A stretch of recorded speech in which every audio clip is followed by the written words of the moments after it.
Assalamualaikum warahmatullahi wabarakatuh.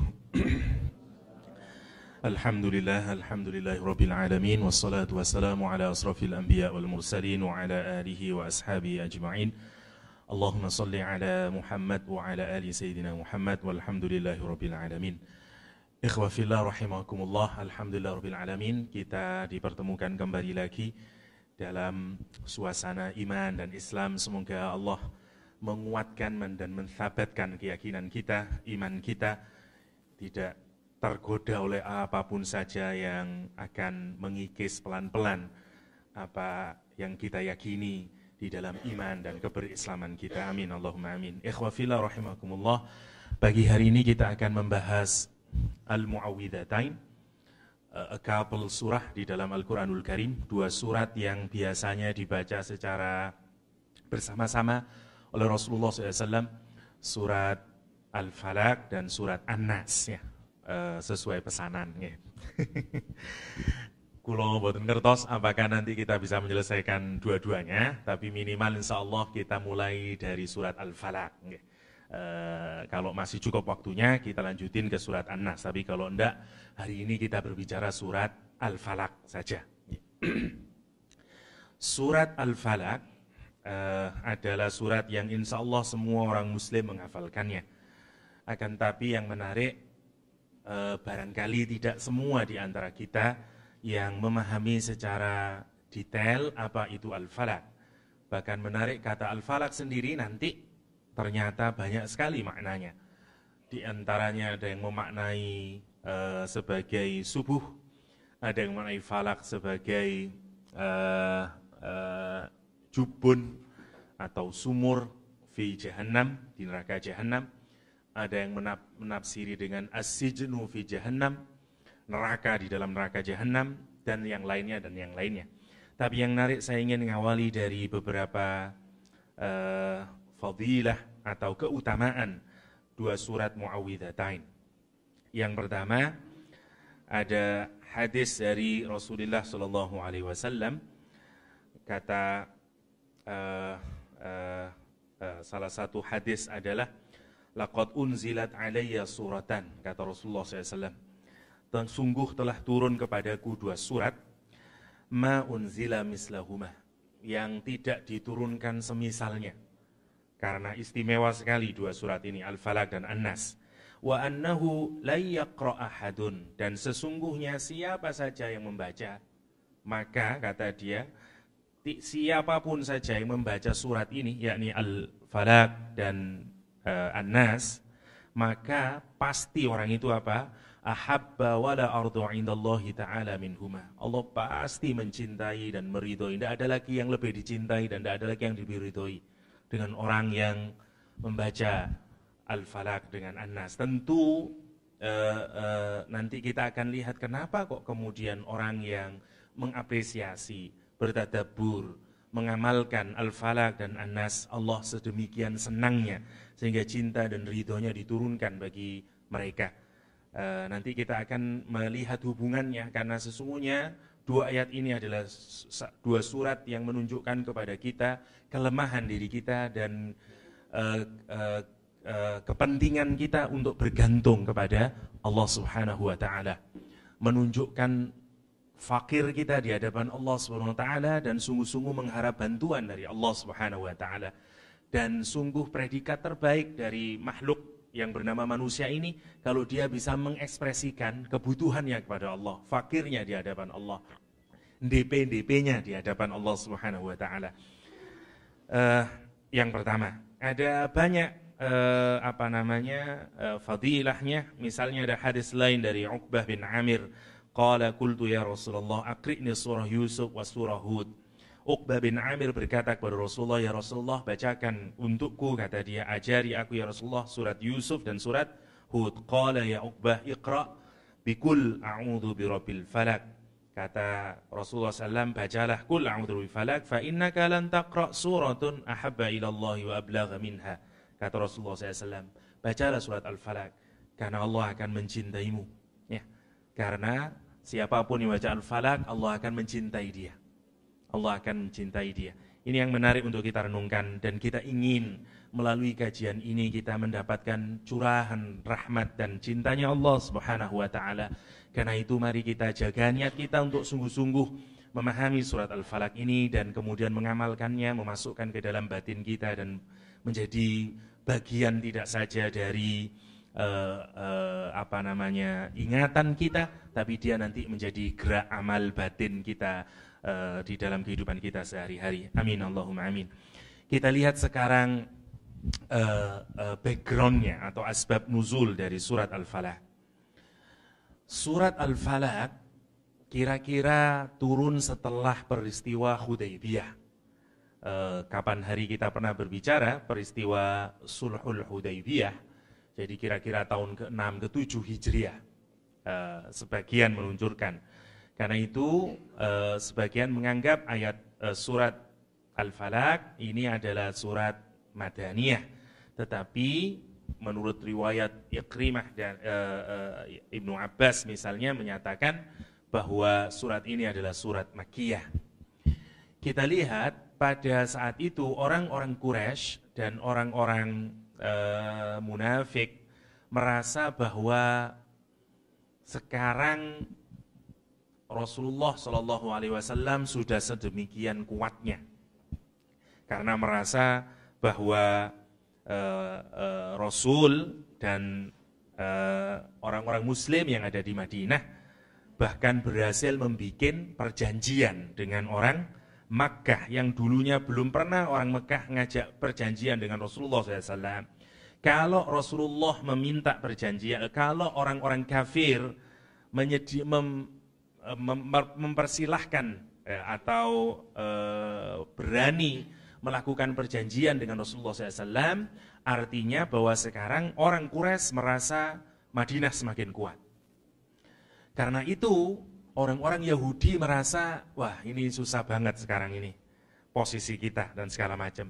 Sehingga orang-orang Quraisy merasa ini kalau kita mau hanya berperang saja, wong Khandaq saja kita sudah kalah, Hudaybiyah kita juga sudah mulai ketakutan, maka mereka berpikir bagaimana mereka bisa melawan Rasulullah dengan cara yang lain. Orang-orang Quraisy simpelnya berkumpul dan memutuskan untuk melakukan sihir, melakukan black magic kepada Rasulullah SAW.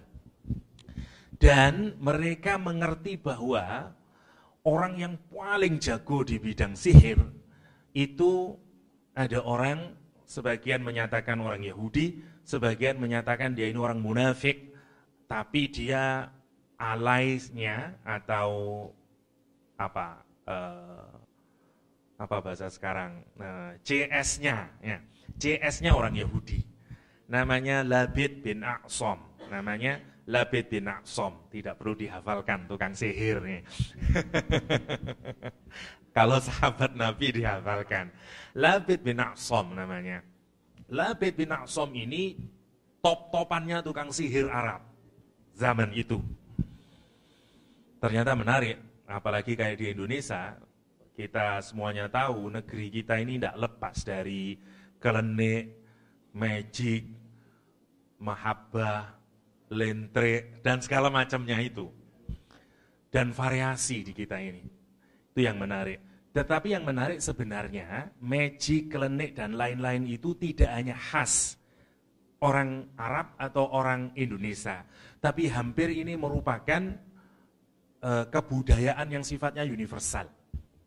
Dalam kajian-kajian ilmu antropologi, banyak peneliti-peneliti yang meneliti dan mengumpulkan magic-magic ngoten itu. Di seluruh dunia. Ternyata mulai Afrika, Amerika, mana saja dulu, semuanya punya magic itu. Dengan modelnya sendiri-sendiri. Kalau dalam ilmu antropologi, magic itu dipetakan jadi dua. Jadi keren dikitnya. Satu namanya law of similarity, hukum persamaan. Nanti apa saya jelasin. Yang kedua namanya law of contact atau law of contagion, hukum bersentuhan. Ya. Jadi magic itu kalau dikumpulkan seluruhnya, tipenya ada dua ini. Satu, law of similarity. Maksudnya begini, orang-orang yang bergerak di dunia perdukunan, permajikan, dan nujum serta teman-temannya ini, mereka percaya bahwa ada di alam semesta ini, atau di luar diri manusia, entah itu di matahari, bintang, dan segala macamnya, yang memiliki persamaan dengan diri kita. Lah kalau itu memiliki persamaan, maka sebenarnya kalau kita atau dia yang dirubah, maka akan terjadi koneksi satu sama lain. Itu logikanya gini, logikanya. Kayak orang Jawa dulu, kalau rumahnya tidak kepingin kemasukan ular, dia kasih garam di rumahnya, di sekeliling rumahnya, agar ularnya tidak masuk. Kenapa? Karena garam sama ular memiliki law of similarity, itu maksudnya. Lah, banyak di kalangan para tukang sihir itu yang percaya dengan begitu itu. Dan mereka menjalankan praktek persihirannya atau perdukunannya itu dengan cara law of similarity. Misalnya karena itu, misalnya harus beli bunga mawar, harus beli minyak mesik, harus beli macam-macam.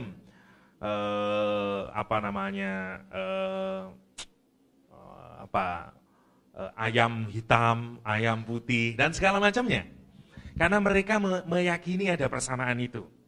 Bahkan dulu, ini tidak tahu, karena saya tidak pernah melakukan penyidikan benar atau tidaknya, cuman yang menarik, ini bahkan mulai ada yang beneran, sampai ada yang keterlaluan. Contoh, ngeten. Zaman dahulu itu orang percaya, kita ini disebut dengan mikrokosmos, alam kecil. Ya. Alam semesta di luar diri kita ini, alam raya ini disebut dengan makrokosmos. Dalam kajian permajikan, ya, atau dalam kosmologi zaman dahulu, makro sama mikro itu punya hubungan. Contoh misalnya orang Arab menyatakan penyakit taun atau wabah penyakit, kalau sekarang mungkin itu liver mungkin kalau sekarang. Itu karena jatuhnya bintang Suraya. Salah satu nama bintang. Jadi kalau ada bintang Suraya yang kayaknya jatuh begitu, maka itu membawa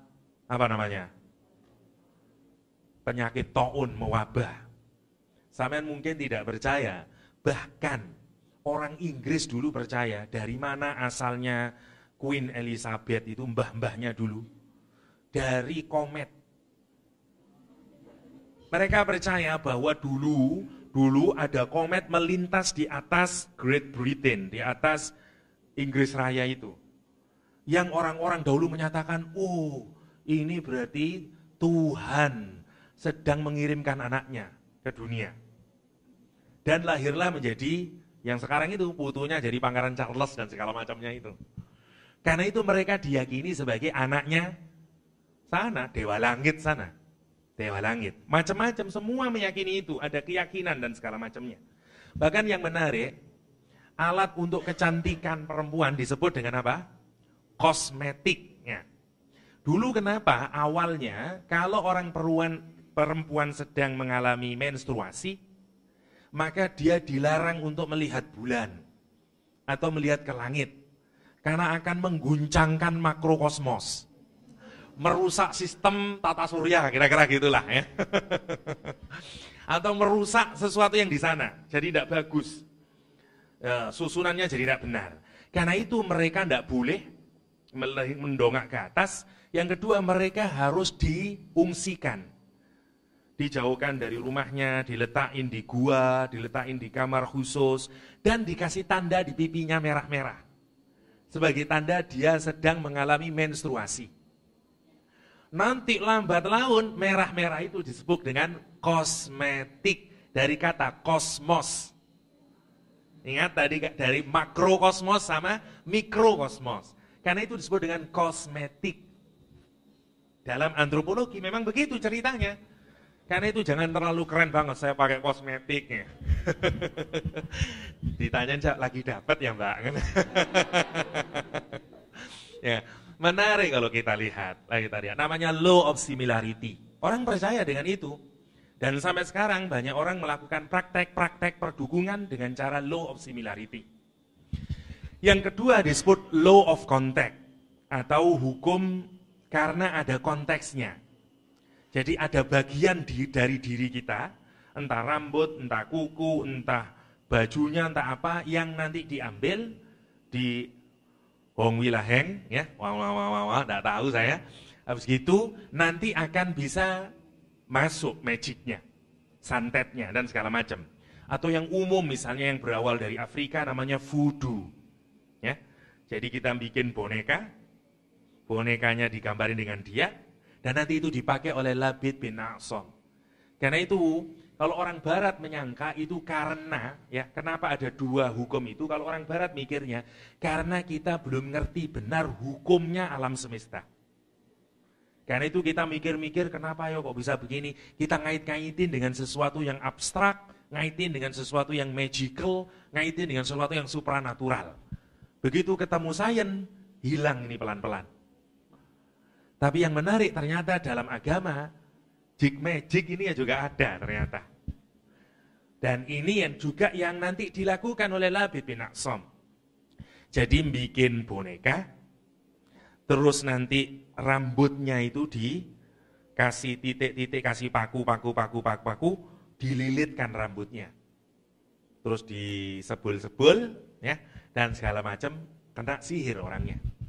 Kira-kira kayak begitu. Namanya law of contact. Voodoo biasanya juga melakukan operasi kayak demikian. Karena itu banyak orang yang melakukan sihir dengan pola begitu.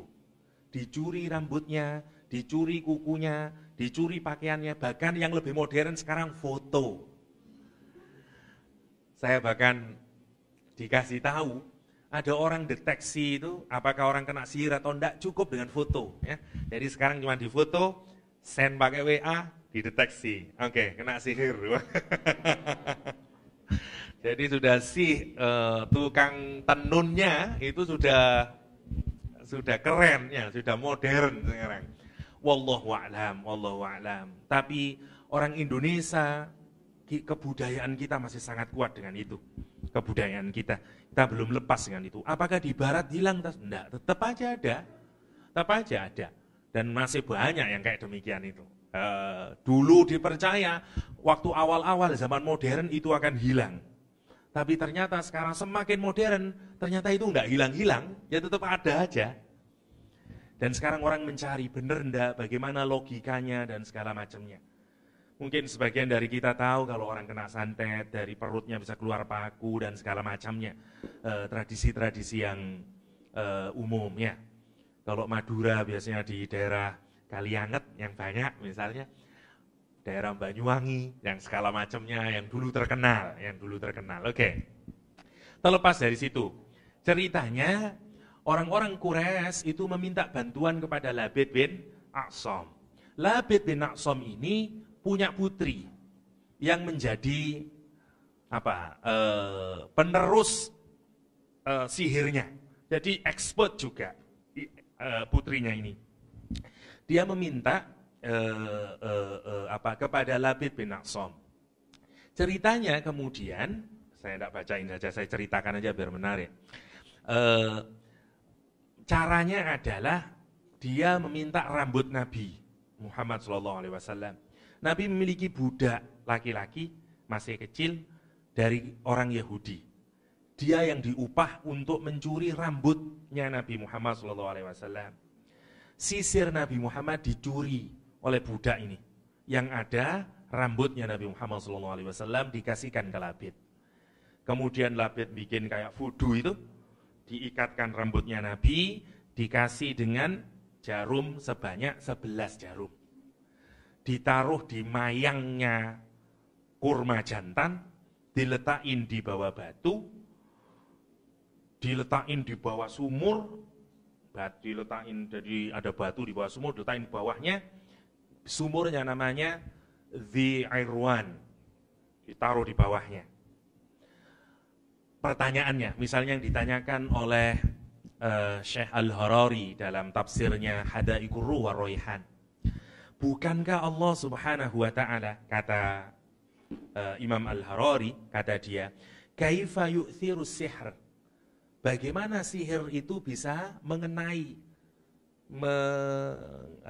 mengenai Rasulullah SAW, fihi Nabi sallallahu fihi Rasulullah sallallahu alaihi wasallam ma'a annahu ma'sumun binassin, padahal Nabi Muhammad itu maksum, padahal Nabi Muhammad itu terproteksi, ya. Sebagaimana di dalam teks nas yang berbunyi wallahu ya'simuka minan nas. Dan Allah itu menjaga Nabi Muhammad dari manusia. Allah ngasih ismah, ya, ngasih penjagaan, ngasih shield, ngasih proteksi kepada Rasulullah SAW. Bagaimana Rasulullah bisa kena santet? Misalnya. Karena itu sebagian mufassir, sebagian riwayat menyatakan tidak diterima. Riwayat ini dianggap dhaif. Tapi hampir semua mufassir mengutip ini sebagai asbab nuzulnya. Mari kita lihat bagaimana jawaban Imam Al-Harari. Kata Imam Al-Harari, bi annal ma'sum minhu ma ada ila, kata Imam Al-Harari, saya singkatkan saja.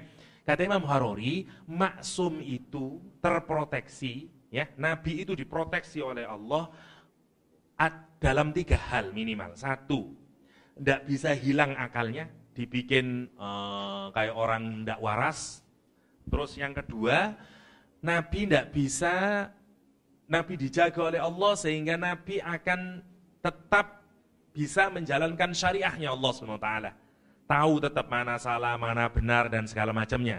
Tidak mungkin terus karena disihir lupa sholat, karena disihir tidak puasa misalnya. Itu tidak bisa berlaku pada diri Nabi Muhammad SAW.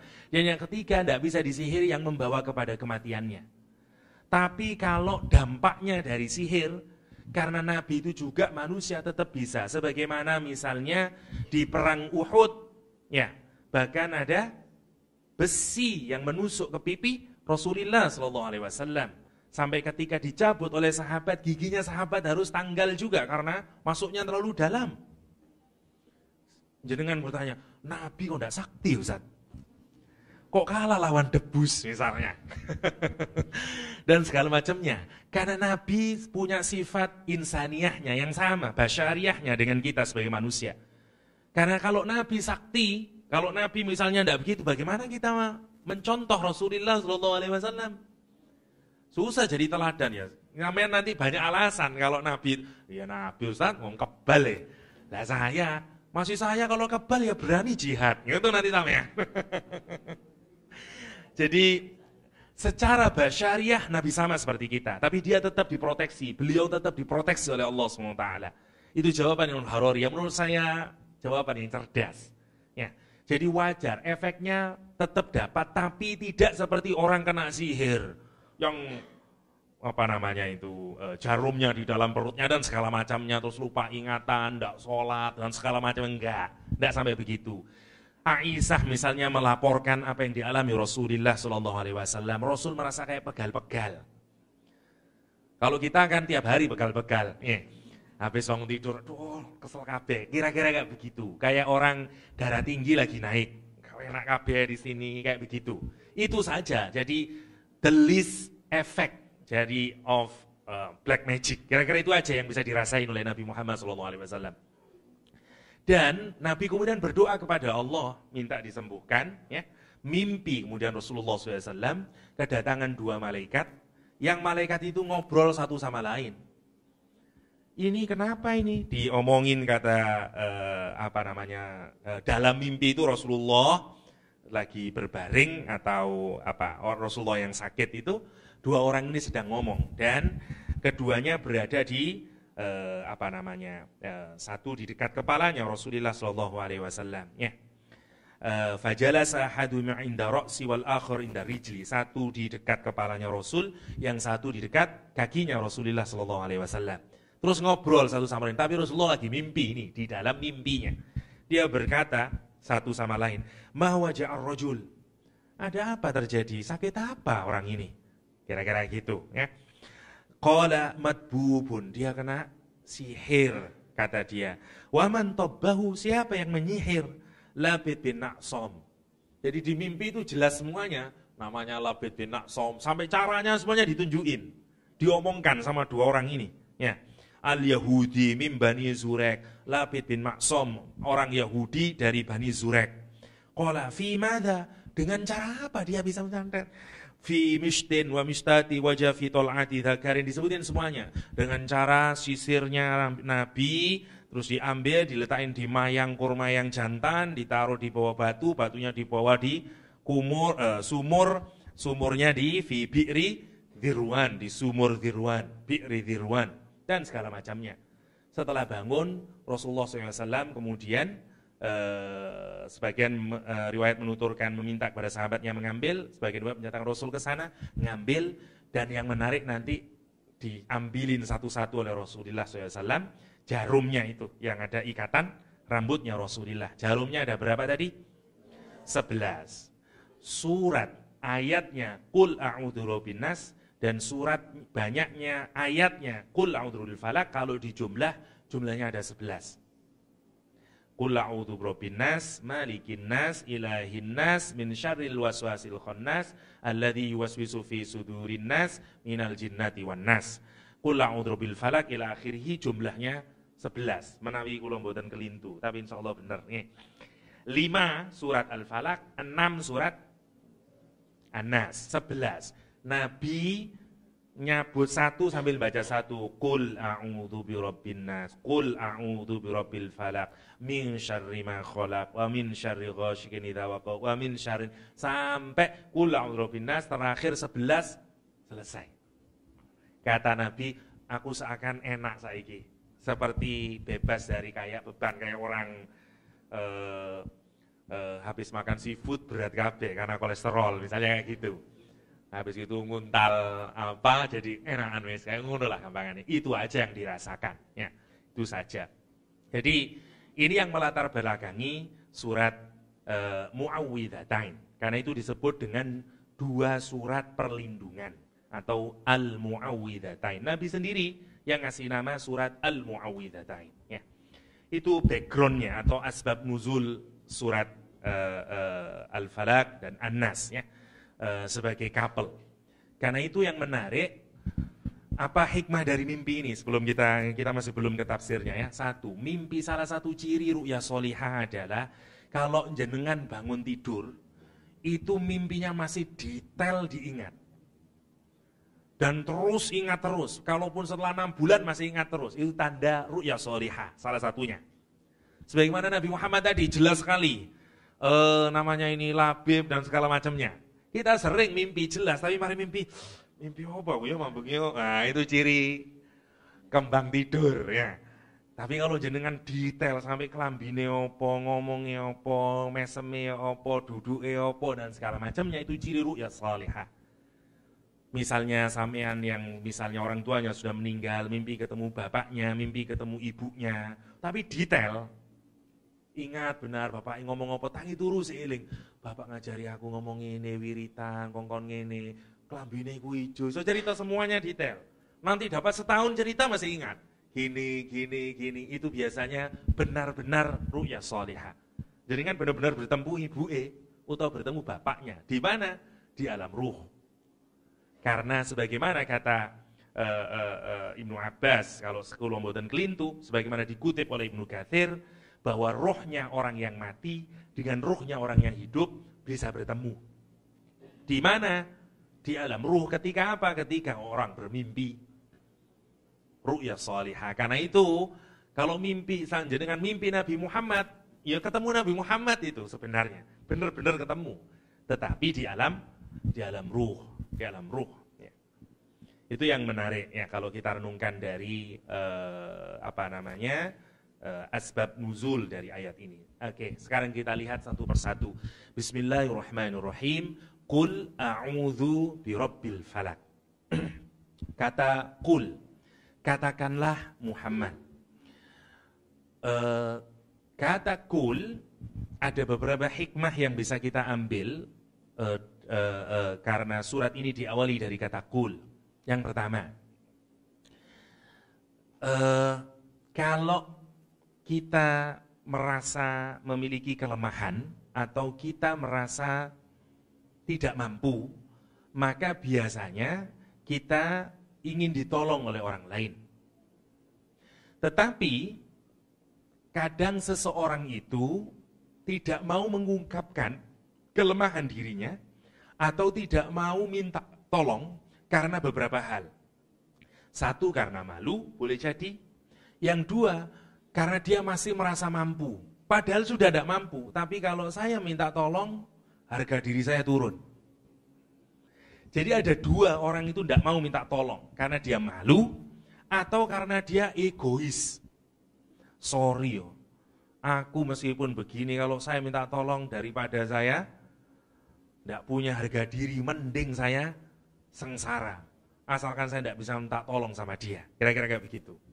Lah, kita berhadapan dengan Allah Subhanahu wa Ta'ala harus menunjukkan ketidakmampuan kita, kefakiran kita, ketidakberdayaan kita di hadapan Allah Subhanahu wa Ta'ala. Karena itu ayat ini dimulai dari kata kul untuk menunjukkan bahwa kalau kita mau minta tolong kepada Allah, say it. Say it out loud. Ngomong. Dan yang keras oleh ngomong terpengeran. Kapan ini? Ojo, ada orang minta tolong tapi isin-isin. Aku jaluk no tolong aku lah. Karena dia sih izin. Lek sampean lihat, kon iku lho ndak duwe izin, ngoten toh? Kalau kita minta tolong langsung, awakmu pancen ndak ro izin kon niku. Karena menunjukkan hinanya dia. Kita yang ndak minta tolong langsung seakan-akan merasa tidak hina. Padahal engko kalau ada orang, wis jalukno, iki lho sampean wis mari tak jalukno, ya di JP, ngoten. Tapi kalau suruh minta sendiri dia tidak mau. Dia tidak mau. Oke. Mungkin kalau ke manusia wajar-wajar saja. Tapi kalau kepada Allah pun ngoten. Ngoten maksudnya. Kita disuruh menunjukkan, mengekspresikan rasa butuh kita, rasa fakir kita, rasa tidak mampu kita di hadapan Allah SWT. Karena itu ayat ini dimulai dari kata kul, ngomongo. Kira-kira gitu. Tapi ngomongo jangan kayak Asmuni ya. Asmuni juga ngomong kata Asmuni. Ada tamu lapar. Tamu ke Asmuni. Terus ditanya semuanya Asmuni. Lapar tak, Cak? Iya lapar. Ngomong. Tapi tidak metu-metu segone. Ya. Terus ditanyain, endi segone? Lah aku nggak sego dah. Aku kok ngomong. Iku Asmuni. Almarhum ya. Orang Jombang anti kantik emangnya. Nah tapi ini kita mengungkapkan hajat kita di hadapan Allah. Karena itu Allah senang kalau ada manusia yang mengungkapkan hajatnya kepada Allah SWT. Menunjukkan fakirnya di hadapan Allah SWT. Menunjukkan kelemahannya di hadapan Allah Subhanahu wa Ta'ala. Kenapa? Karena memang harusnya kita begitu. Kalau kita mengerti posisi kita sebagai abdun, sebagai hamba. Justru kalau kita tidak mau berdoa, tidak mau mengungkapin, ya, itu menunjukkan kesombongan kita di hadapan Allah Subhanahu wa Ta'ala. Allah senang terhadap orang yang, karena itu nanti kenapa yang baca surat ini, yang ngamalin surat ini, Allah kok senang? Karena menunjukkan, karena kita tahu posisi kita, ya Allah, saya tidak bisa ya Allah. Sebagaimana Nabi Musa yang dulu pernah kita bahas, yang menyatakan, ya Allah, ya Rabb, terhadap kebaikanmu ya Allah, kulo fakir. Rabbi inni bima anzaltu min khairin fakir. Terusin Nabi Musa. Ya Allah, nopo mawon rupa kebajikan sing bakale sampeyan donaken teng kula. Apa saja asal itu berupa kebaikan yang datang darimu ya Allah, aku amat sangat butuh ya Allah. Niku Nabi Musa alaihissalam. Lah, kenapa ini penting? Karena sekarang ini ada tradisi terutama di kalangan orang-orang yang agak modern merasa kata, atau ada orang yang salah memahami ma'rifatullah menyatakan kon niku lho ndak izin dah. Jaluk terus yang tuksi Allah. Minta terus ke Allah Subhanahu wa taala. Karena Allah itu sudah tahu. Ngapain minta-minta terus? Niku salah. Karena doa sekalipun itu adalah ibadah itu sendiri. Karena menunjukkan kelemahan kita di hadapan Allah itu adalah ibadah itu sendiri. Karena itu Allah senang. Senang. Kalau terhadap manusia, sesama manusia itu jelek. Dengan teko maneh njaluk dhuwit po. Wingi lah wis mari, ngoten. Kalau kepada Allah SWT teruslah memohon kepada Allah, nunjukin kelemahannya. Apalagi dalam hal sesuatu yang memang kita tidak berdaya. Yang memang kita tidak punya kekuasaan, kemampuan untuk bisa menyelesaikannya. Karena itu diawali ayat ini dengan kata kul. katakan Muhammad. Yang pertama. Yang kedua, ya maksudnya juga ayat ini harus kita baca. Ayat ini harus kita baca. Dan kalau kita mengkaji, membaca ayat ini, kita juga termasuk orang yang sudah menjalankan perintah kul, ya, yang menjadi awal dari kalimat ini, kul. Yang menarik ngeten dulu. Ayat ini, surat ini berkenaan dengan memohon pertolongan kepada Allah SWT, memohon perlindungan kepada Allah SWT, atau dikenal dengan istilah isti'adah. Wonten istighosah, wonten istighfar, wonten isti'anah, wonten isti'adah. Istighosah, kita mohon ke Allah dengan amat sangat. Mohon dengan mengemis, istighosah. Istighfar, kita mohon kepada Allah agar Allah menutupi dosa kita. Namanya istighfar. Ya. Istisqa, kita mohon kepada Allah agar Allah menyirami kita dengan hujannya. Isti'adah, kita mohon kepada Allah agar Allah melindungi kita. Nah, namanya isti'adah. Setiap permohonan itu selalu komponennya siapa yang dimintai perlindungan. Komponennya selalu ada 3. Orang yang mohon perlindungan, siapa yang dimintai perlindungan, dan dari apa kita mohon perlindungan. Ya, selalu komponennya ada itu. Dalam bahasa Arab namanya siapa yang dimintai perlindungan namanya musta'ad bih. Minta apa kita agar kita dilindungi itu namanya musta'ad minhu. Oke. Di surat Al-Falaq musta'ad bihnya adalah Qul a'udhu, kepada siapa kita minta? Rabbul Falaq. Ya. Yang kita mintai tolong, yang kita minta perlindungan kepada siapa? Kepada Rabbul Falaq. Nomor 1. Jumlahnya cuma 1 yang disebut. Ya. Qul a'udhu bi Rabbil Falaq. Minta apa kita? Hal apa yang kita mohonkan kepada Rabbul Falaq agar kita dilindungi? Kita baca. Min syarri ma khalaq wa min syarri ghasiqin idza waqa wa min syarri naffatsati fil uqad wa min syarri hasidin idza hasad. Ada 4. Oke, ada 4. Jadi kita minta tolong kepada Rabbul Falaq, kita mohon perlindungan kepada Rabbul Falaq dari 4 hal. Oke. Di surat An-Nas menarik. Musta'ad bihnya, ya, zat yang kita mohon perlindungan darinya ada banyak. Qul a'udzu bi rabbin nas, 1, Rabbun nas. Yang kedua, Malikin nas. Yang ketiga, Ilahin nas. 3. Jadi kita mohon kepadanya itu 3. Kepada Rabbun nas, Malikin nas, Ilahin nas. Mintanya cuma 1. Min syarril waswasil khannas. Minta 1, yang dimintai 3. Di surat Al-Falaq minta 4, yang dimintai pinten? 1. Imbang nomor boten? Tidak imbang. Mestinya kalau minta banyak, musta'ad bihnya yang dimintai juga banyak. Ini kenapa kok dibalik? Mestinya di surat An-Nas mintanya 1, tapi kenapa kok tidak cukup 1 gini aja? Qul a'udzu birabbin nas min syarril waswasil khannas. Kenapa kok ditambahi Malikin nas, Ilahin nas? Sementara di Al-Falaq minta 4, kok cuma 1? Kenapa kok tidak Qul a'udzu birabbil falaq? Kenapa kok ditambahi ayat lagi tentang Allah, ayat lagi tentang Allah, ayat lagi sampai 4 baru minta 4 juga? Atau gini, saya mudahkan. Kalau saya mau meminta sesuatu kepada istri saya, tergantung jumlah permintaan. Kalau permintaan saya banyak, saya ngeleme kepada istri banyak. Gitu, wajarnya. Misalnya saya minta untuk dibuatin teh manis. Yang ngomong, Din, saya cukup manggil dengan Din. Ya, shortcut-nya Dinda. Kan, wis ngono wis seneng deh wis. Din, tolong kena teh, ya, seneng karena cuma Din 1 teh.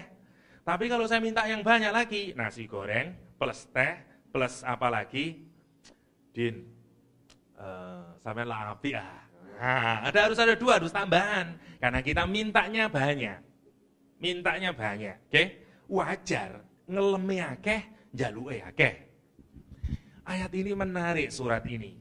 Ngeleme 1, njaluke wakeh. Ngeleme wakeh, njaluke situk. Mengalem. Apa namanya itu? Memujanya banyak, ya. Memujinya banyak, tapi mintanya 1, memujinya 1, mintanya banyak. Kira-kira logikanya kalau kita minta sesuatu hal, tapi kita mujinya banyak banget, kira-kira karena apa itu? Logikanya, karena yang kita minta sesuatu yang sangat penting, meskipun cuma 1. Apa itu? Cintanya dia. Wah, kan meskipun 1, wah, soro itu suwi. Mulai bunga mawar, coklat, mahar, dan segala macamnya, lama. 1 doang. Padahal aku tidak minta banyak darimu, cuman cintamu, ngono tok ya.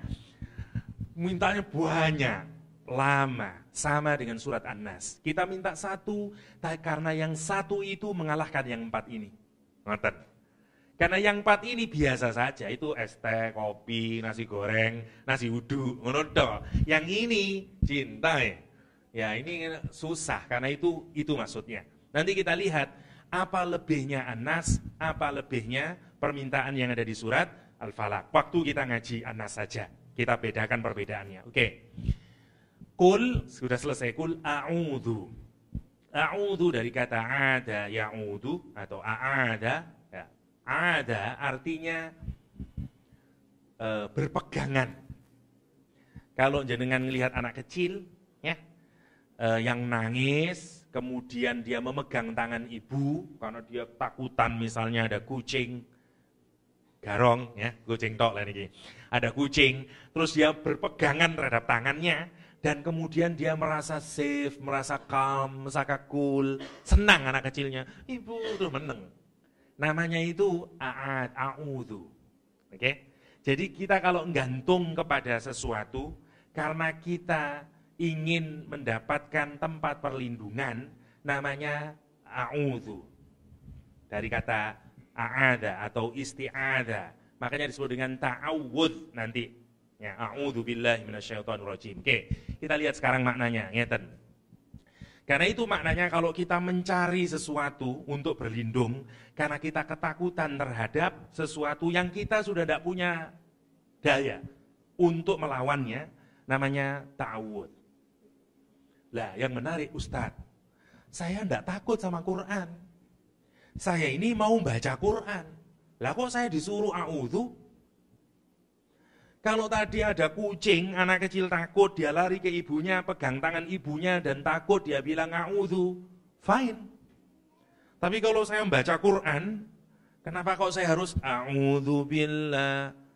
Kecuali saya baca apa kayak Darmo Gandul, saya takut tersesatkan, jadi saya baca a'udzu billah. Wong saya baca Al-Quran, kenapa saya harus pakai a'udzu? Kata Imam Fakhrul Razi, karena setan itu bencinya minta ampun kalau orang baca Quran. Maka setiap ada orang yang mau baca Al-Quran, setan itu mencoba gangguin kita sekuat tenaga. Macam-macam. 1, dibikin kita malas, dibikin kita ngantuk, dibikin kita pokoknya enggak seneng, dibikin kita macam-macam kalau baca Quran. Karena itu, dan kita ini seringkali kalah lawan setan dengan godaannya itu. Karena itu usirlah godaan itu. Dengan apa? A'udzu billahi minasy syaithanir rajim. Wis a'udzu billahi saya angap-angop nggih. Menarik. Kalau baca novel, wah, enggak bisa di-stop, tapi baca Quran 1 halaman wis ngene-ngene di saya. Itu yang menarik, ya, itu yang menarik. Padahal setannya itu cuma berupa yang lain, ya, yang lain. Itu yang menarik kalau kita renungkan. Itulah katanya Imam Fakhrul Razi dalam Mafatihul Ghaib, kenapa kita butuh membaca ta'awudz? Karena kita merasa lemah.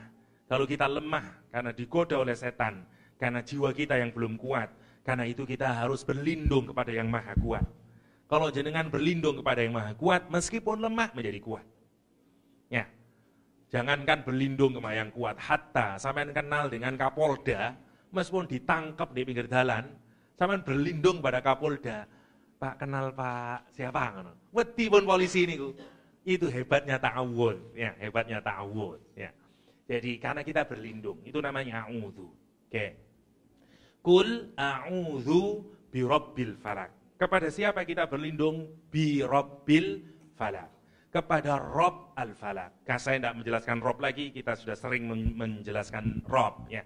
Al-Falaq saja. Apa kata Al-Falaq itu? Yang pertama, Al-Falaq berasal dari kata falaqo, artinya membelah. Ya. Jadi seluruh maknanya nanti harus terkait dengan makna membelah. Falaq. Misalnya makna yang pertama, sebagaimana yang dipilih oleh terjemahan Departemen Agama Republik Indonesia adalah subuh. Misalnya diterjemahkan menjadi katakanlah aku berlindung kepada Tuhan yang menguasai subuh. Ngoten. Kenapa? Karena Al-Qur'an menyatakan falikul isbah. Ya. Yang memecah subuh atau yang membelah subuh. Atau yang menguasai waktu subuh. Gini, sebelum waktu subuh, sebelum subuh itu pagi ya, apa sebelum subuh yang ada di langit sana? Gelap. Ya. Gelap gulita karena tidak ada cahaya. Cahaya itu fungsinya untuk apa? Memecah kegelapan. Oke? Membelah kegelapan. Karena yang gelap itu dibelah, difalak oleh cahaya, maka kemudian menjadi kelihatan. Begitu kita kelihatan, kita sebut saat itu dengan nama subuh. Karena itu Al-Falaq dimanai dengan subuh. Misalnya satu. Atau misalnya kata membelah juga dipakai oleh Al-Quran. Misalnya, Innallaha falikul habbi wan nawa. Misalnya, sesungguhnya Allah yang membelah al-hab-nya. Jadi kalau ada biji-bijian, dengan naruh kecamba, naruh biji jagung di tanah, nanti pecah dia tumbuh membelah tanah.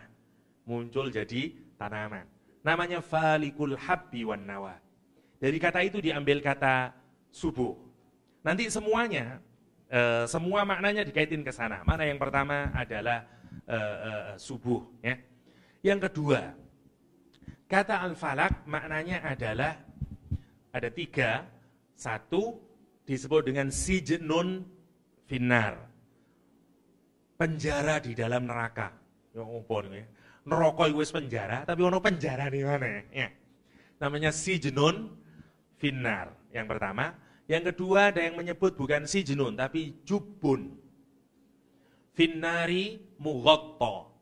Jadi satu sumur di dalam neraka yang tertutup.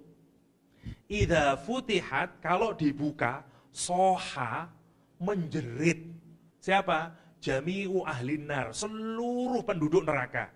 Min syadidi harrihi, karena sangat panasnya. Jadi wis neraka jahanam itu wis panas, tapi di dalam neraka jahanam ada satu sumur yang itu kira-kira seperti sumber panasnya, yang apabila itu dibuka, semua penduduk neraka menjerit kepanasan karena saking panasnya. Soha jami'u ahlin nari min syiddati harrih. Masya Allah, saking panasnya. Makanya disebut dengan jubun finnar. Jubun finnar. Ya, makna yang kedua. Makna yang lebih kontemporer, ya, sebagaimana juga dipilih oleh Imam Al-Harari misalnya adalah al-falak ay al-khalq. Al-makhluk, seluruh ciptaan Allah Subhanahu wa taala. Yang ketiga. Kenapa? Karena Allah menyebut falikul habbi wan nawa. Karena hakikatnya semua ciptaan, semua makhluk Allah itu lahir melalui pembelahan. Jenengan lahir melalui pembelahan. Namanya bukan belahan, bukaan namanya, ya. Saya hafal, punya anak 4, jadi saya tahu. Bukaan piro wis, loro, telu, namanya pembelahan, sama. Pembelah, satu. Semuanya, padi-padi, tanaman, dia lahir melalui pembelahan. Manusia pembelahan, semua belahan. Karena itu al-falak ditafsiri oleh para mufassir, makna yang ketiganya adalah ciptaan. Ciptaan, al-khalqu atau jami'ul kainat wal makhluqat. Seluruh yang ada eksistensi dan seluruh makhluk namanya al-falak.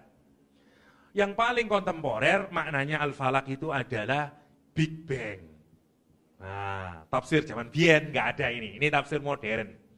Karena menurut ilmu alam atau sains hari ini, seluruh jagat raya ini termasuk kita di dalamnya, itu munculnya melalui dentuman besar. Apakah itu al-falak? Wallahu a'lam. Jadi dulu ini, seluruh alam semesta itu, ini kan gini, alam itu sekarang ini bentuknya itu seperti balon yang ngembang gini. Jadi awalnya gini terus, ngembang terus sekarang begini-begini. Tapi dia kalau mau di slow motion, ya, digerakkan lebih pelan lagi, dari yang jutaan atau miliaran tahun yang dulu pelan dibalikkan lagi, dia berasal dari satu titik. Yang titiknya itu tidak punya volume, volumenya nol. Ngeten. Sekarang bayangin, ini gede ini alam semesta itu dipadatin, atau sampean inilah. Satu ruangan ini kalau saya sering ngumpul sampai dari satu titik, ya apa panasnya jerone. Gak bisa terbayangkan. Satu kamar diisi orang 2000, ya apa rasanya. Misalnya, panas dan segala macam. Gampangnya ngono lah, ini bukan sains, ini logika sederhana aja lah. Lalu seluruh alam semesta itu bayangannya dulu, ya itu suatu titik yang masanya nol, volumenya nol, dan kemudian dia meledak. Nonton, namanya Big Bang dalam teori itu. Wah, Big Bang jadi macam-macam ini kemudian. Mulai jadi matahari dan segala macam sampai jadi bumi. Terus kalau percaya sama Darwin, bentuk ikan jadi melata terus sampai jadi Homo sapien, sampai jadi ngatiem dan segala macamnya itu, ya. Kira-kira kayak begitu menurut sains.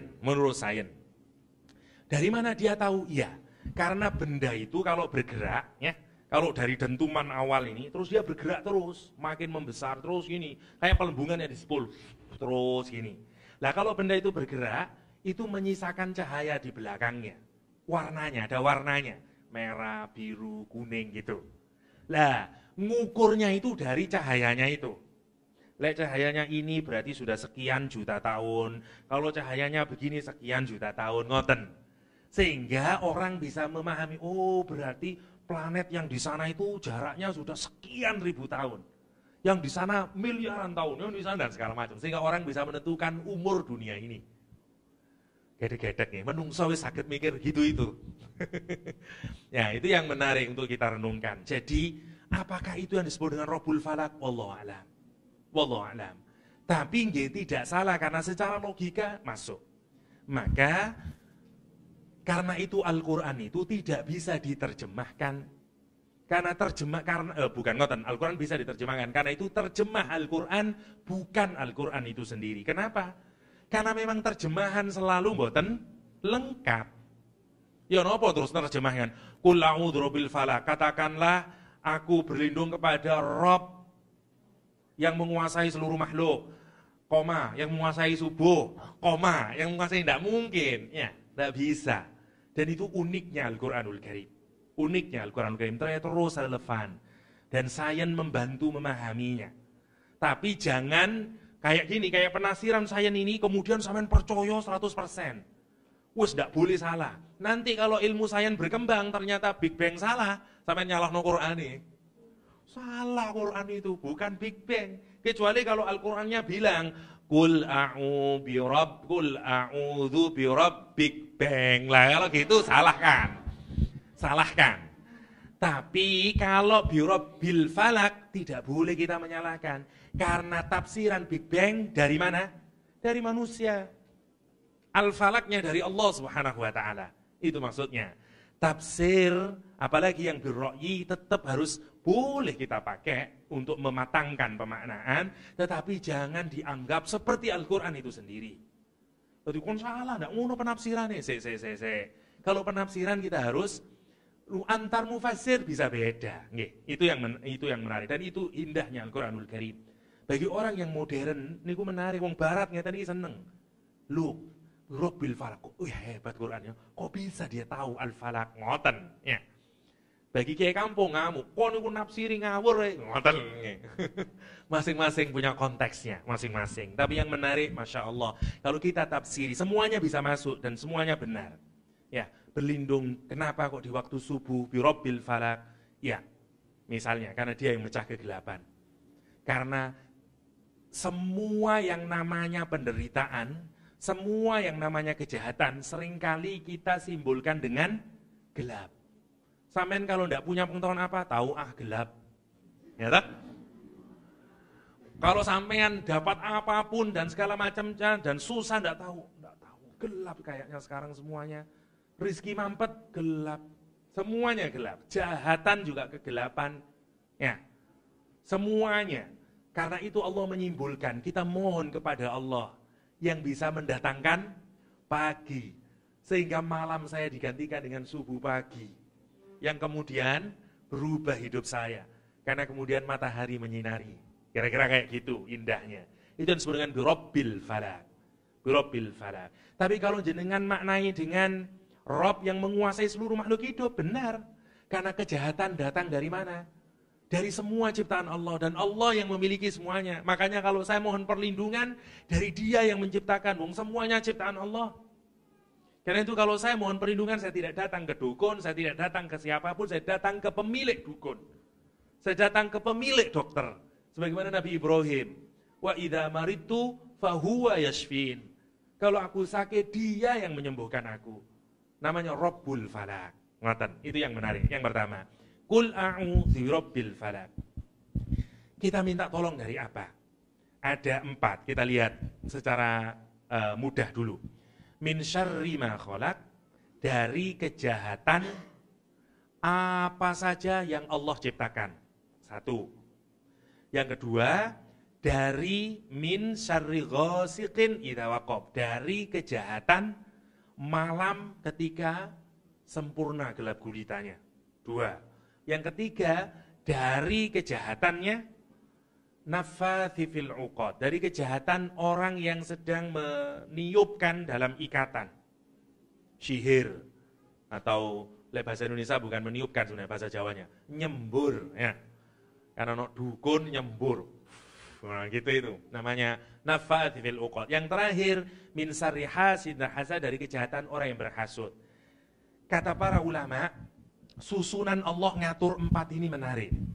Yang pertama, polanya, jangan perhatikan, dari yang am ke khos, dari yang luas, dari yang umum sampai ke khusus, ke kecil, turun gitu. Pertama, dari kejelekan apapun yang diciptakan Allah. Dan yang diciptakan oleh Allah itu waktunya kemudian kita batasin, terutama di waktu malam, karena kita sudah tidak punya kontrol, gelap, kita tidur dan segala macamnya. Sarrima min ghasiqin idza waqab, dan terutama lagi terhadap yang kita paling tidak tahu, yakni orang yang melakukan sihir kepada kita. Dan kenapa orang bisa melakukan perbuatan jahat hatta berani mensihir kita? Karena dia hasud sama kita. Jadi dari yang umum turun makin kecil. Indah susunannya. Polanya itu menarik, polanya. Dan itu menariknya Al-Qur'anul Karim. Ya memang unik Al-Qur'an itu. Uniknya itu yang menarik Al-Qur'anul Karim, ya. Pilihan katanya top markotop, ya, namanya Al-Qur'an, ya, namanya Al-Qur'an. Itu 1. Yang kedua, kita lihat sekarang satu persatu, ya, 4-4-nya ini. Yang pertama, min syarri ma khalaq, dari syar. Apa syar itu? Dulu juga pernah kita sudah jelaskan. Syar adalah kata syararah. Kalau ada api unggun yang kemudian apinya menjilat-jilat dan bisa dari jilatan api itu mengenai diri kita, namanya syararah. Karena itu disebut dengan syar. Syar itu kejelekan yang amat sangat, namanya syar. Lawannya nanti apa? Min syarri ma khalaq, lawannya syar apa? Khair, lawannya syar. Jelek, ya, lawannya khair, kebaikan. Yang menarik kalau kita perhatikan kata syarr ini, kita mohon kepada Allah dari kejelekannya apa? Yang pertama, ma khalaq. Ma apa saja. Tidak diperinci oleh Allah, khalaqa yang kau ciptakan ya Allah. Makanya nyambung, lihat jenengan. Kalau itu ditafsiri Rabbul kainat wal makhluqat, ya. Rob penguasa falaknya dimanai penguasa atau pemelihara seluruh makhluk dan seluruh yang ada di alam raya ini masuk. Karena itu kemudian kita minta tolong dari kejelekan apa saja yang diciptakan oleh Allah SWT. Masuk. Yeah. Kita mohon ngeten. Memang sebagian para mufassir menafsirkan ma khalaq ini satu, gunung yang meletus, hewan buas dan segala macamnya. Tapi makna yang lebih luas sebenarnya apa saja yang diciptakan oleh Allah. Yang boleh jadi dia bisa punya negatifnya kepada kita. Kita lihat satu persatu. Jangan ke alam dulu. Suami atau istri, anak-anak. Suami, istri atau anak-anak bisa jadi dua. Dia bisa menjadi sumber sakinah, mawaddah, warahmah. Itu juga menarik urutannya kalau jangan perhatikan. Sakinah, mawaddah, warahmah. Itu menarik, itu persis untuk menggambarkan gradasi cinta. Sakinah, ingatkan dulu, enggak apa-apa lah sedikit ini. Sakinah itu kalau cintanya yang awalnya kemana-mana, sedang mencari, kemudian langsung mandek, grek, stop. Karena itu kalau sampean baca ada harokat sukun, sampean bisa ngomong ab meneng wis, iso ba, iso bi, ndak bisa bu. Karena baknya disukun, ab meneng. Artinya menjadi krek, hanya tertuju kepada dia, kepada pasangannya. Namanya sakinah. Tapi sakinah itu tidak lama. Bisa 2 tahun, bisa 3 tahun, tergantung. Tapi semua manusia mesti tidak akan bisa sakinah terus. Nanti pelan-pelan bergeser. Kenapa? Karena di awal-awal sakinah itu mungkin 2 tahun pertama pernikahan, yang semuanya indah terus. Nggak ngelirik tonggone, belum ada godaan, sakinah terus. Ya, nanti berubah kepada mawaddah. Ngaten. Puncaknya saya tidak jelasin ini ya. Puncaknya nanti wis mulai hilang. Sakinah mulai hilang, kadang mulai kelihatan jeleknya pasangan kita. Wis kelihatan tidak jujur, kelihatan marahnya, kelihatan egoisnya, kelihatan ngoroknya, kelihatan macam-macam. Dan sudah mulai timbul rasa tidak senang dalam hati itu sebenarnya. Oh ini pasangan saya begini ya, wis mulai gembrot dan segala macamnya lah. Mulai fisik nganti spiritual, mulai berubah semuanya. Tapi kalau dia orang yang baik, Allah tetap mengikatkan mereka. Sekarang bukan sakinah penguatnya. Apa penguatnya? Rahmah. Kasih sayang. Karena meskipun gembrot, dia yang masakin saya. Dia yang nemenin saya. Dia yang melahirkan anak-anak saya. Dia yang paling mengerti saya. Jadi memang sudah tidak sakinah lagi, tapi dia lebih tulus. Namanya rahmah. Orang awal-awal nikah tidak mungkin rahmah dulu, nggak bisa. Yo sakinah memang yang awal. Nggak bisa awal-awal langsung begitu, enggak. Sampai awal nikah senengi yo itu dulu, wah semuanya. Nonton tonggo elek kabeh, sing ayu bojoku, ngono. Tapi dapat 10 tahun, tonggo ayu kabeh, bojoku luwe ayu, ngono. Misalnya, namanya pergerakan. Dan Allah tahu itu, Allah tahu, Masya Allah. Tanyain kepada siapapun saja yang mengikatkan pasangan suami istri kalau dia sudah punya anak, kasih sayang. Dia sudah tidak ngelihat lagi kecantikan, tidak ada. Tanyain orang-orang yang sudah tua, yang nikah sudah 50 tahun, 40 tahun, wis tidak nonton ayune, gantengnya, wis enggak. Tapi perhatiannya, wis gitu-gitunya itu. Masakannya, wis ngono-ngono itu. Yang rahmah semuanya, dan itu yang membekas pada dia. Dari awal-awal, enggak. Ndak iso masak aku, enggak popo. Ono restoran Padang, ngono pikirane. Pokoke ayu. Namanya sakinah ya. Oke. Niku intermezzo kersane buatan kesehir nih. Oke. Oke, kita lanjutkan. Min syarri ma khalaq. Jadi istri bisa jadi sakinah, anak-anak bisa jadi sakinah, mawaddah warahmah, sumber kita. Tapi istri dan anak bisa jadi apa kata Al-Quran? Aduwwum mubin. Bisa jadi adu, bisa jadi musuh kita, bisa jadi fitnah. Nggih apa mboten? Bisa. Karena itu hatta pasangan kita, dia bisa jadi sumber buruk bagi diri kita. Ada istri yang terus membuat suaminya korupsi. Ada istri yang terus membuat suaminya itu pusing 7 keliling. 8 keliling lah. Ya, saking sumpeknya. Wana minta ini, minta itu. Wonten. Yang jadi sumber fitnah, diperingati, tidak mau, dan segala macamnya. Kita mohon sama Allah. Min syarri ma khalaq. Jadi tidak hanya ular, kalajengking, semuanya. Hatta sepeda motor kita ada negatifnya. Kapan? Bane bocor. Misalnya. Atau apalah, waktu enak-enak, apa, dan segala macamnya. Semuanya ada syarri ma khalaq. Kayak saya kapan, sebulan yang lalu mungkin, udahnya mau nyampe ke tempatnya di GKB di Gresik, pas udah kurang berapa meter itu. Dadaan lupa ndak ngeculno koplingnya mati. Dicoba lagi nggak kena. Waduh, piye gitu terus iki. Ya ada. Hatta mobil ada min syarri ma khalaq. Karena semua selain Allah dia bisa menghasilkan yang negatif.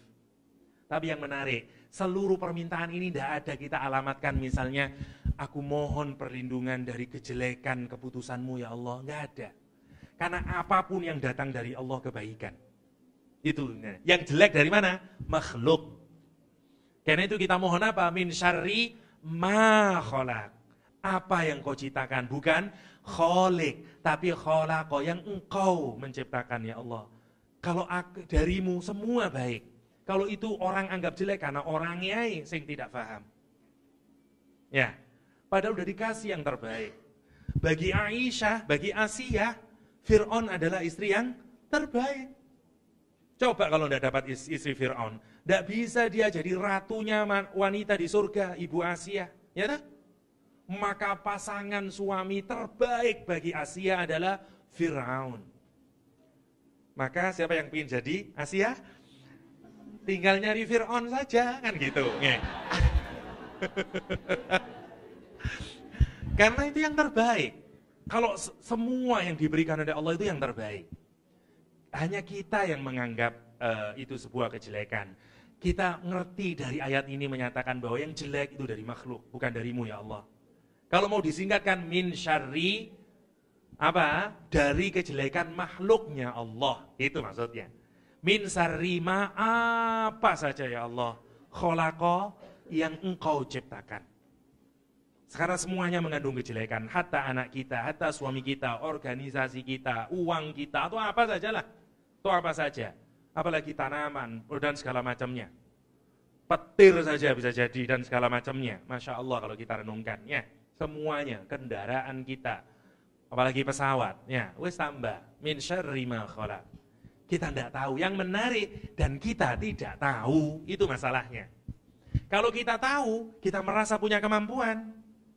Kalau kita tidak tahu, kita tidak punya kemampuan untuk menghandle itu. Karena itu kita mohon kepada Allah SWT.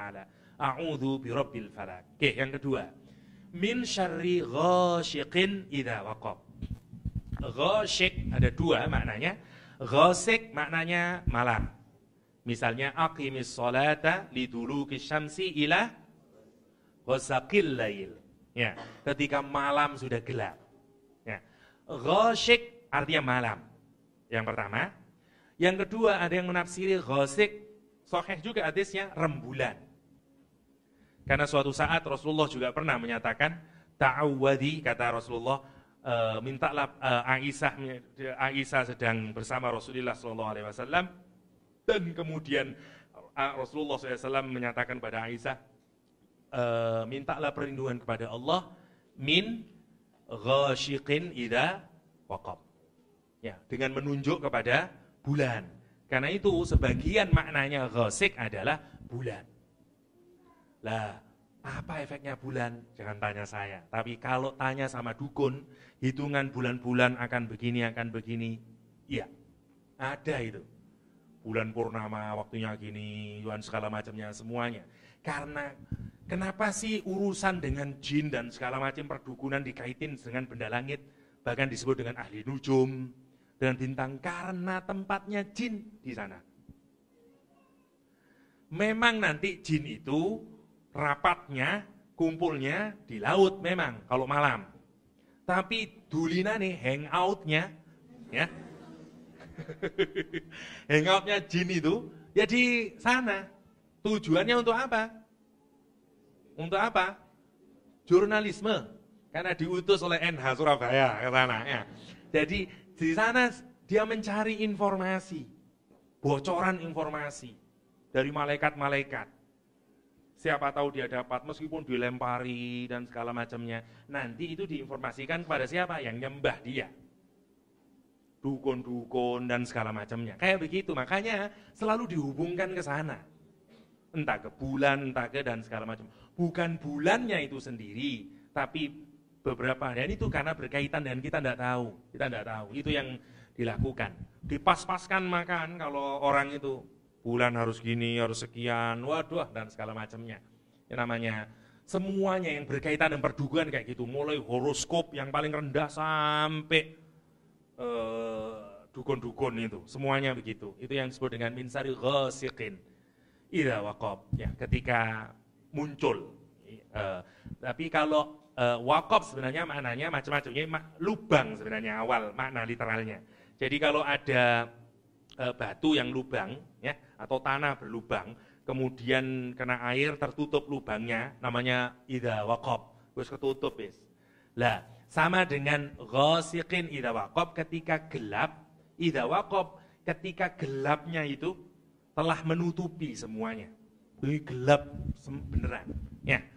Atau makna yang lain, waqab memang lubang, tapi difahami gini, di dalam malam itu ada lubang-lubangnya yang akan membuat kita terperosok, akan membuat kita jatuh ke dalam kejelekannya. Kenapa? Karena tidak semua malam jelek. Tidak semua malam jelek. Ya, tetapi ada di dalam malam-malam itu yang berupa kejelekan. Saya tanya, semua perbuatan jahat, susah kalau sekarang, ya, tapi umumnya, apalagi yang berkaitan dengan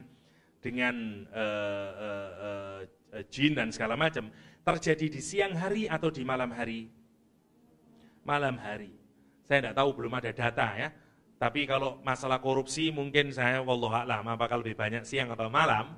Tapi rata-rata memang banyaknya kejahatan itu di malam hari. Ya, di malam hari. Mulai klub, perzinaan, minum-minuman keras dan segala macamnya, rata-rata malam hari.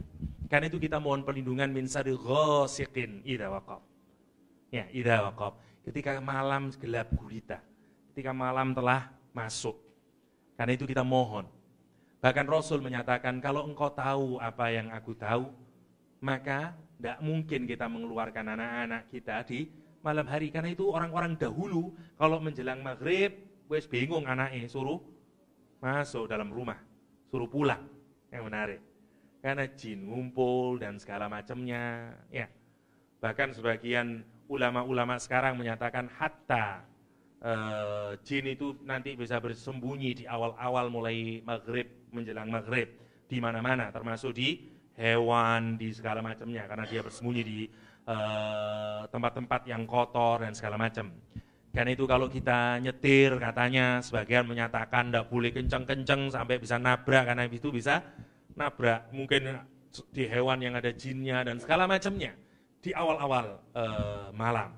Apalagi semakin gelap, ya, jam 12 ketika semua bentuk kejahatan dilaksanakan. Masya Allah kalau kita lakukan. Dan malam kita tidak tahu, kenapa kita tidak melindung sama siang. Karena di siang kita masih tahu. Kalau di malam kita nggak tahu. Pencuri kita nggak tahu, perampok kita nggak tahu. Akan apa ada pada diri saya kita nggak tahu. Ya, di malam hari. Karena kita tidak tahu pengetahuannya itu. Karena itu kita mohon perlindungan kepada Allah yang Maha Tahu. Min syarri ghasiqin idza waqab. Ya, yang kedua, jadi bisa rembulan, bisa malam.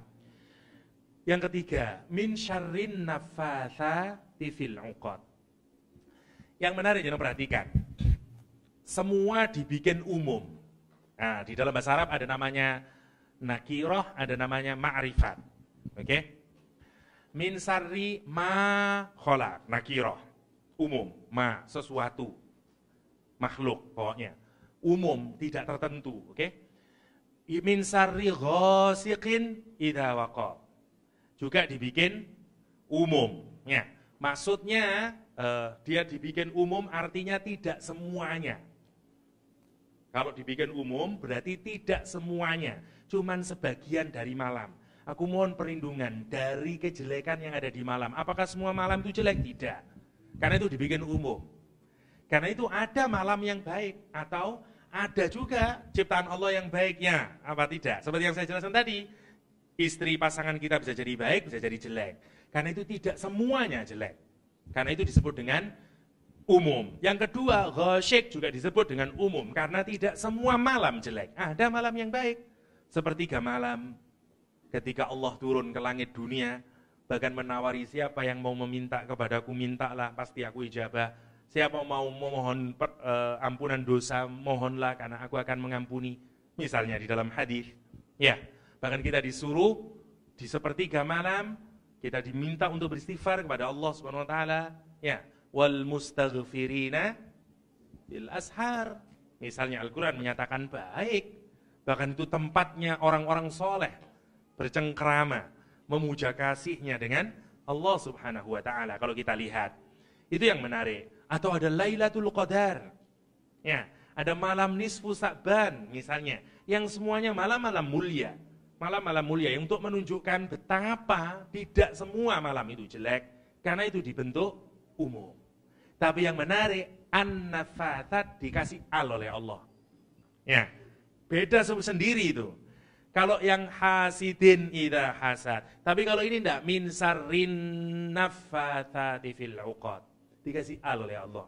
Kenapa? Karena tukang sihir enggak ada yang baik. Karena dukun enggak ada yang baik.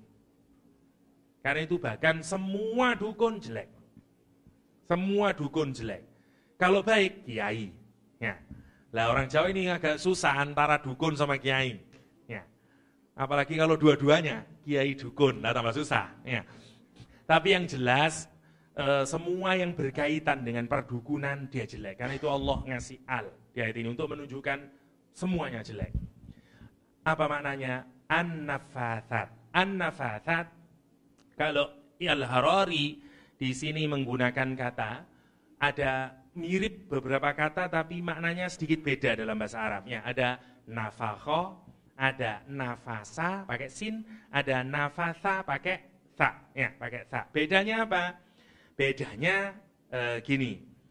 Nafasa, nafakho itu kalau kita meniup dengan kuat, nyebul atau meniup sekuat-kuatnya namanya nafakho. Misalnya gitulah. Nanti malaikat Israfil meniup sangkakala dengan sekuat-kuatnya. Karena itu menggunakan kata nafakho wa nufikho fisur. Oke. Kalau kita bernafas tidak sekuat-kuatnya, juga tidak keluar air sedikit pun dari lesan kita. Namanya nafas. Oke, nafasa namanya. Nafasa sebagaimana kita ngomongnya nafasa, nah itu kadang anak muncrate. Nah, nafasa itu sama. Kayak bernafas tapi dia disertai dengan percikan air ludah sedikit. Jadi kayak lihat para dukun itu, mari ngono, ya. Jadi kayak persis dukun itu ternyata sama. Di mana-mana yo ada nafasat, nafasat. Oke. Makna katanya. Nafasat laki atau perempuan? Perempuan karena ada tak marbutonya, ada taknisnya, sorry. Nafasat para peniup perempuan. Para ulama menyatakan sopo terus yang niupi berarti perempuan. Kalau perempuan berarti siapa? Anaknya Labid bin A'som. Karena dia sudah di-training sama bapaknya. Pertama. Jadi yang melakukan anaknya, karena anaknya wis pinter, anak gadisnya itu. Oke, namanya enggak tahu, anaknya Labid bin A'som. Oke. Yang kedua maknanya enggak, yang tetap sebagaimana hadis menyatakan yang melakukan adalah Labid bin A'som. Tapi kok dibikin perempuan? Iya, karena itu merujuk kepada istilahnya saja. Jadi meskipun disebut perempuan, tapi nafat itu dijamakan, ya, nanti menjadi taknis dia, tapi tidak berhubungan dengan pelakunya. Tapi tetap perbedaan di kalangan tafsir. Ada juga yang menafsiri nafasat adalah siapa? Perempuan-perempuan yang mengudari ikatan. Dari maknanya yang saya maknain yang pertama ini pendapat yang tidak kuat. Yang paling kuat nanti tukang sihir. Pendapat yang nomor 2 dulu. Yang nomor 1 nanti. Perempuan-perempuan yang memudarkan ikatan. Ikatan apa? Akad nikah. Ikatan nikah itu ikatan yang sangat kuat. Fil uqad. Sangat kuat gini. Ya. Karena itu Allah menyatakan ikatan pernikahan suami dan istri dengan kalimat mitsaqan ghalidho. Satu perjanjian yang sangat kuat. Mitsaqan ghalidho itu di Al-Quran dipakai untuk apa? Dipakai untuk Bani Israel yang enggak taat-taat, sudah dikasih nikmat banyak kali, sehingga Allah marah sampai malaikat disuruh ngangkat gunung, sudah mau dijatuhkan ke atasnya, terus dia ketakutan, gini semuanya. Kalimat yang dipakai adalah mitsaqan. Allah menyebut pernikahan itu mitsaqan ghalidho, dia kuat banget. Tapi yang kuat itu bisa pecah. Siapa? Gara-gara wanita idaman lain. Gara-gara an-nafasat, sing menghembus-hembuskan. Mas, lama-lama pecah. Kita mohon perlindungan dari kayak begitu, yang memisahkan. Ya, dan ada 2 mananya, bisa di luar atau bisa di dalam. Yang membuat rusaknya rumah tangga. Nah, nanti bagi yang aktivis gender enggak seneng ini, kan juga bisa laki-laki, Pak. Ngono ya. Tapi ini hanya salah satu permaknaan. Karena itu yang lebih tepat memang makna yang pertama. Itu salah satu makna saja. Kalau mau ditafsiri tidak sebagai orang yang melakukan meniup dalam ikatan. Ya. Makna yang pertama adalah perempuan yang memang atau tukang sihir yang meniup dalam ikatan. Jadi apa yang diikat rambutnya Nabi itu konteksnya. Kalau sekarang apa saja? Apa saja? Memang susah. Zaman sekarang masih banyak banget. Masih banyak banget orang menggunakan pola-pola yang kayak demikian hanya pada urusan yang kita kadang tidak tahu, ya. Kesalahan kita apa dan segala macam, tapi sudah orang menggunakan jasa-jasa yang kayak semacam itu, ya. Karena itu kita mohon perlindungan kepada Allah. Karena itu kita membaca surat ini. Bahkan Rasul menyuruh kita untuk baca sebelum dan setelah bangun tidur. Idza kumta wa nimta, kata Rasulullah, ketika engkau tidur dan ketika engkau akan tidur atau ketika engkau bangun tidur, agar kita terjaga dari sihir, dari macam-macam orang yang karena macam-macam, sihir aja bisa dimasukin melalui mimpi, ya. Orang bisa nyantet melalui mimpi. Bayangin, tidak saja orang dalam keadaan terjaga, dalam keadaan tidur masih bisa diserang. Biasanya kalau tidurnya itu mimpi-mimpi yang aneh-aneh. Mimpi dikejar anjing hitam, mimpi naik ke atas gunung terus terjun. Itu beberapa sihir modelnya yang melalui mimpi. Ya, karena itu kita harus menjaga diri dengan membaca al-mu'awwidhatain. Ya. Min syarrin nafathati fil uqad, yang meniup-niupkan dalam ikatan. Ya. Lah, kalau dilihat semuanya, mulai dari yang awal tadi, kejelekan makhluk ciptaan Allah, kejelekan malam ketika gelap gulita, kejelekan yang meniupkan dalam ikatan. Semuanya ini sumbernya apa sih? Kalau dipikirin, kenapa sih ada orang mau berbuat jahat kepada kita? Kalau mungkin karena kesalahan kita tahu. Ya. Tapi yang kita mohon terutama, kalau kita minta tolong, itu kita sebutin sesuatu yang paling kita tidak tahu. Yang paling kita tidak punya kekuatan untuk bisa ngendel. Karena itu kita mohon minta tolong kepada Allah sesuatu yang kita tidak tahu sama sekali. Kalau kita tahu saya habis mukul dia, Pak, nanti saya akan dipukul balik, saya tahu itu. Saya mohon perlindungan dari pukulannya dia. Tapi kalau saya nggak tahu kesalahan saya, tapi ternyata ada orang hasut sama saya. Lah, itulah yang kita mohon perlindungan kepada Allah. Karena sumber sampai orang berani menyantet seseorang, orang berani melakukan kejahatan apapun, karena dorongan yang paling kuat adalah jealousy. Karena Apa jealousy ini? Hasud. Hasud. Bang, bahasa Indonesia hasud itu iri. Karena dengki. Karena hasud. Masya Allah. Kuat banget jealousy itu. Orang kalau jealous gila. Dia bisa melakukan sesuatu yang bahkan hewan saja tidak lakukan. Namanya jealousy. Namanya jealousy. Bahaya banget jealousy itu. Dan itu kekuatan yang sangat kuat. Kalau orang itu sudah jealous, setan menang atas dia. Karena itu Rasul menyatakan tidak boleh orang jealous itu kecuali hanya dua hal. La hasada illa fisnain. Tidak boleh hasud kecuali dalam dua hal kata Rasulullah. Satu, boleh hasud kepada siapa? Man atahullahu malan. Kepada orang yang Allah kasih harta benda. Terus apa? Wasallatahu ala halakatihi fil haq. Dan dia kemudian terkerangkeng,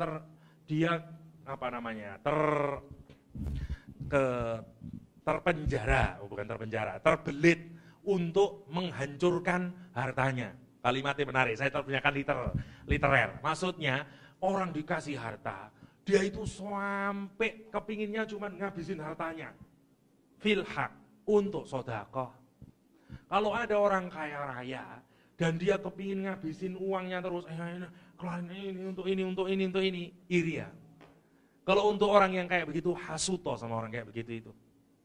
Dengkilah sama orang yang begitu, ya opo ya. Karena apa hasud itu? Hasud itu adalah apa yang dimiliki oleh orang lain, kita kepingin menjadi milik kita. Namanya orang hasud. Sehingga dia tidak punya. Namanya hasud. Kalau terhadap kebaikan gitu, aku wiri nyamong kurang, ya opo ya, swogeh tapi iso dermawan. Kok sebegitunya? Itu yang buat kita iri, silakan iri kata Rasulullah SAW. Yang kedua kepada siapa? Kepada man atahullahul hikmah, kepada orang yang Allah kasih hikmah. Bahkan Allah di hadis tidak menyebut dengan ilmu, dengan hikmah. Orang yang dikasih hikmah. Apa hikmah itu? Ilmu yang kemudian berwujud menjadi amal. Wa yaqdi bihi. Dan dia berhukum dengan itu. Dia bersikap dengan itu. Dia memutusin apapun dengan hikmah itu. Wa yu'allimuhan nas. Dan dia mengajarkannya kepada manusia. Irilah kepada orang yang punya ilmu, dia beramal dengan ilmu, dan dia mengajarkan ilmunya. Irilah. Sebagaimana bapaknya Imam Ghazali dulu. Ya, bapaknya Imam Ghazali bukan ulama besar. Tapi setiap dia menghadiri majelis ilmu, dia iri sama ustadznya. Dia iri sama kiainya. Dan dia diam-diam doa sama Allah, ya Allah jadikanlah anak saya seperti dia. Ya Allah jadikanlah terus itu. Dan lahirnya Muhammad Al-Ghazali. Ya, berkat doa-doa dari ayahnya. Itu min syarrin nafathati fil uqad wa min syarri hasidin idza hasad. Dan kita mohon perlindungan kepada Allah dari kejelekan hasidin idza hasad. Orang yang hasud. Tidak semua orang yang hasud kita iri. Kita minta perlindungan, dia ini hasud Pak ke saya Pak. Kalau masih hasudnya dalam pikiran nggak apa-apa. Kita tidak takut. Kapan kita takutnya? Idza hasad. Ketika dia sudah menjalankan hasudnya. Entah lewat kata-katanya, entah lewat tulisannya, entah lewat perbuatannya, entah lewat tatapan matanya, entah lewat sihirnya, entah lewat orang lain dan segala macamnya. Idza hasad. Kita mohon perlindungan kepada Allah dari ini. Dari min syarri hasidin idza hasad. Dan itu yang paling powerful. Kalau orang sudah hasud, habis semuanya. Habis semuanya. Ya. Karena itu Rasul menggambarkan orang hasud itu seperti apa? Kayu yang membakar al-hatab. Ya, bakar kayu. Api yang membakar kayu. Kayu membakar api gimana? Api yang membakar kayu. Habis. Kebaikan orang itu akan habis kalau orang hasud. Orang hasud. Lihat. 4 ini menarik kalau kita perlihatkan. Semuanya di luar kontrol kita. 4-4-nya. Ini semua kejelekan yang kita tidak bisa mengontrol. 4-4-nya. Kejelekan makhluk ciptaan Allah. Kejelekan malam ketika gelap. Kejelekan sihir. Kejelekan orang yang hasud. Semuanya kita tidak tahu. Karena itu dia eksternal pada diri kita. Dia di luar diri kita. Yang pertama. Karena itu kita mohon perlindungan, karena dia berada di luar diri kita. 1. Yang kedua, Kalau itu kita lakukan, kalau dilakukan semua kejelekan itu, yang kena siapa? Saya. Kita yang sakit, ya. Tetapi efeknya apakah nanti kita dapat dosa di akhirat? Mboten, karena kita sedang dizalimi. Kita kena sakiti. Misalnya kalau kita tabrakan, ya kita, misalnya kaki jadi patah, tapi tidak ada hubungannya sampai ke akhirat. Karena itu di luar kontrol kita. Karena itu meskipun ini berat-berat, tetapi dia di luar kontrol kita, dan efeknya tidak terlalu berat sebenarnya pada diri kita. Karena itu disebut dengan, empat-empatnya ini disebut dengan apa? Syarrul masaib, kata para ulama. Dia kejelekan musibah-musibah. Dia tetap namanya musibah masih. Oke?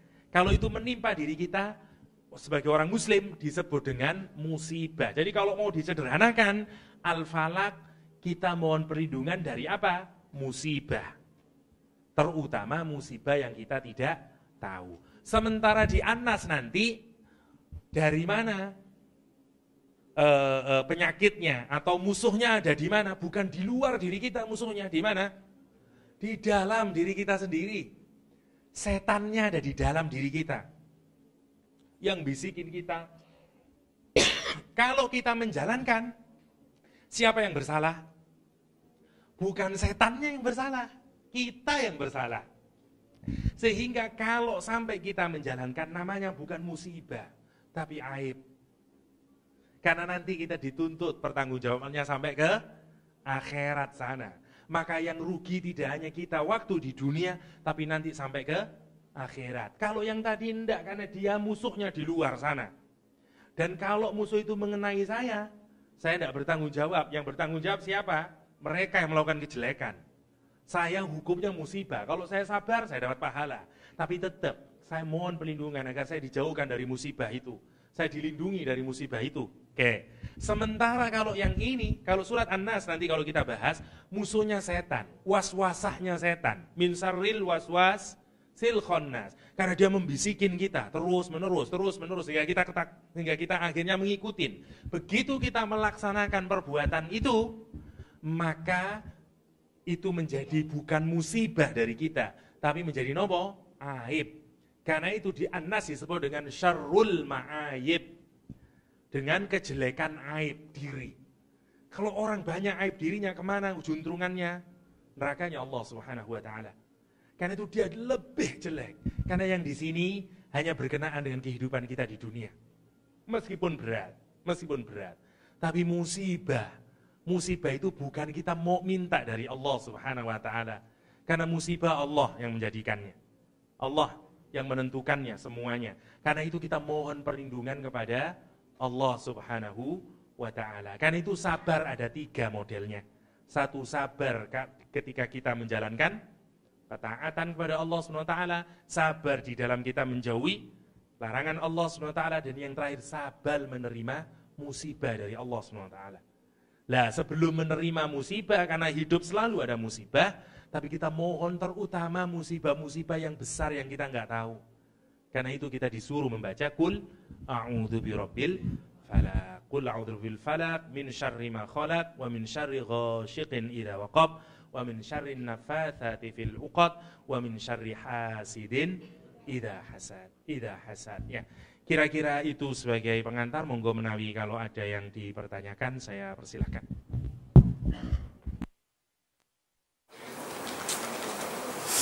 Silakan Bapak Ibu.